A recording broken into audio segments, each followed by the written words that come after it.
যখন শেখ হাসিনার ফাঁসির রায় ঘোষণা করা হয়েছে সরকারের পক্ষ থেকে কিন্তু ভারত কিছু পত্র দেওয়া হয়েছে শেখ হাসিনাকে ফিরিয়ে দেওয়ার জন্য। তো সেটা তো আইনি প্রক্রিয়া অথবা বন্দি বিনিময় চুক্তির মাধ্যমে শেখ হাসিনাকে ফেরত দেওয়া হবে। শেখ হাসিনা সেখানে আসবেন, তার বিচার হবে, ফাঁসি হবে। আমাদের তো অনেক পাওনা দেনা তার কাছে রয়ে গেছে। আমরা তো চাই শেখ হাসিনা আসুক। তিনি পালিয়ে গেলেন কেন? শেখ হাসিনা তো পালান না। তিনি গর্ব করে বলেন তিনি মৃত্যুকে ভয় পান না। তো এখন তিনি মৃত্যুকে ভয় পেয়ে তাকে পালিয়ে যেতে বলেছে কে? তার সাথে আবার মসজিদের ইমামকেও পালিয়ে যেতে বলেছে কে? আমরা তো পালিয়ে যেতে বলি নাই।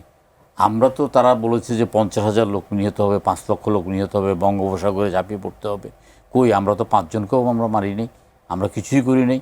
5 তারিখের পরিবর্তনের পরে আমাদের নেতা তারেক রহমান যখন ঘোষণা করেছেন যে যারা পরাজিত হয়েছে তাদেরকে আশ্রয় দেওয়া আমাদের দায়িত্ব, আমরা তো সেদিন ছুটে গিয়ে তাদেরকে আশ্রয় দিয়েছি।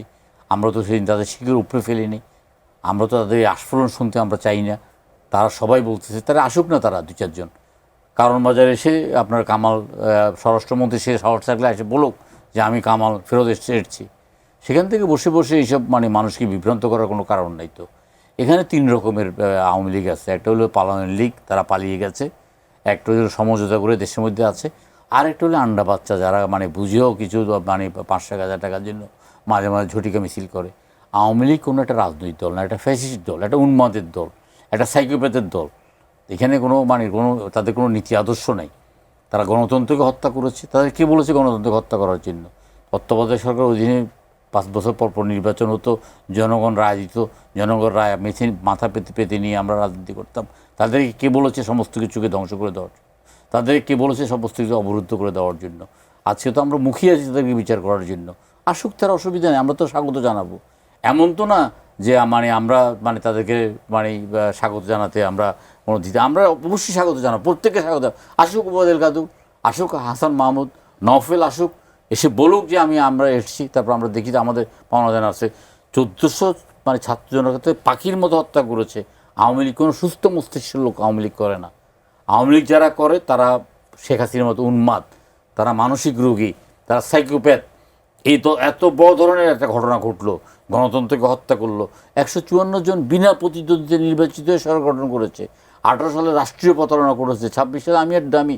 তারা বিশ্বাস করতো যে কিয়ামত পর্যন্ত আওয়ামী লীগ থাকবে। তো তারা তা পালিয়ে যেতে তাদেরকে বলেছে কে? তারা তো গর্ব করে বলেছে পালাবে না। শেখ হাসিনা যদি আপনার পালিয়ে আপনার মৃত্যু ভয় পালিয়ে না যেত, তাহলে 2 তারিখে কেন তার সমস্ত আত্মীয় স্বজনকে মেসেজ দিছে পালিয়ে যাওয়ার জন্য?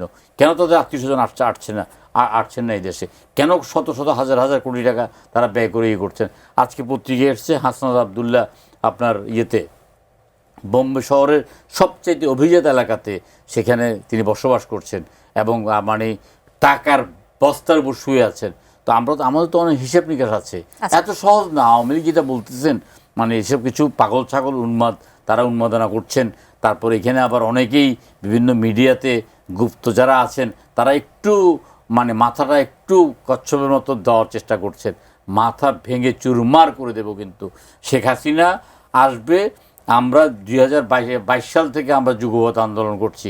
জামাত সেদিন হয়তো পাশে ছিল না, হয়তো সিপিবি পাশে ছিল না, কিন্তু সেখানে যখন আসবে শুনবো সেদিন জামাত, বিএনপি, সিপিবি সমস্ত জুলাই শক্তি আমরা এক হয়ে আমরা তাদেরকে প্রতিহত করব। আমরা যে ভুলটা 5 আগস্ট করেছি আমরা সেই ভুলটা আর করবো না। সোজা কথা, বাংলা কথা, একেবারেই বাংলা কথা। আমরা 5 আগস্টে আমরা যে ভুল করেছি আমরা সেই ভুল করব না। আমরা এই আস্ফোরণ শোনার জন্য আমরা আস্ফোরণ শুনতে চাই না। এই আস্ফোরণ যারা প্রচার করছে তাদের বিরুদ্ধে আমরা যথাযথ ব্যবস্থা নেব।